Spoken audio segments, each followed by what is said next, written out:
Hello and welcome to Shoot TV News.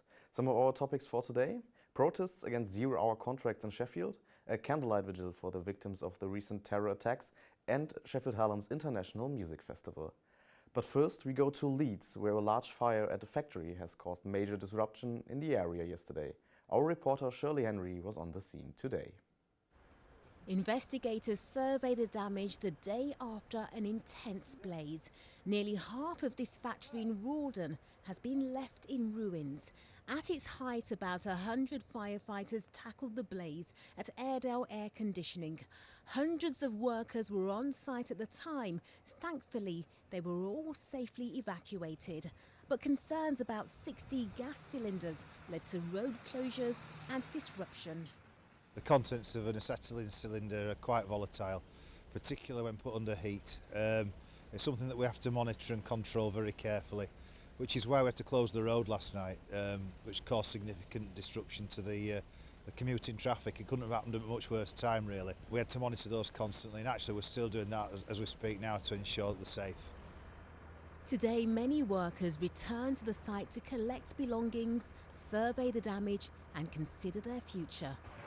Managers say they hope to get things up and running as soon as possible. But in the meantime, employees have been told not to turn up for work next week.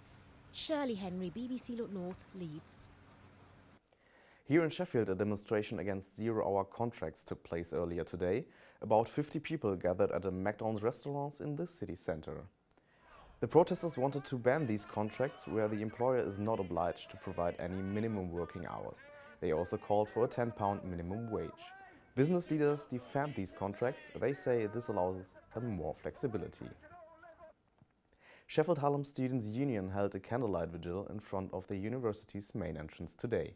Students from all continents came to Hallam Square to show their support for the victims of the recent terror attacks. The assaults in Lahore, Brussels, Ankara and Nigeria hit the students' community very hard.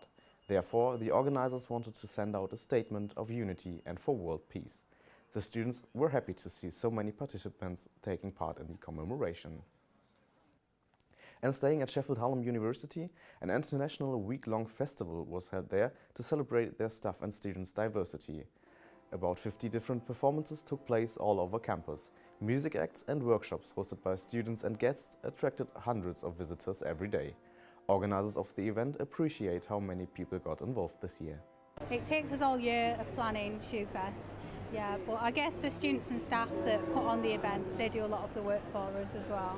Because each year we advertise and we ask, does anyone want to organise an event? So each year Shoefest is very different. And in other news, an elementary school class in Chesterfield had a very special school day. They got out of their regular classroom and switched it for something much more exciting. The Proact Stadium, home of League One club Chesterfield FC. Normally up to 10,000 fans come here on weekends to support the Spy Rides.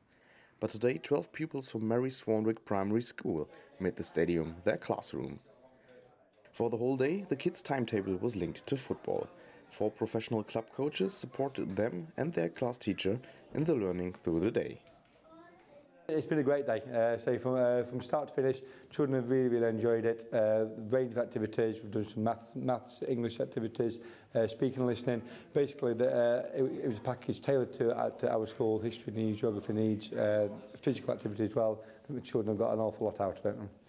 Besides the hard work, the class got a stadium tour and a chance to take a glance behind the scenes, which only a few can have.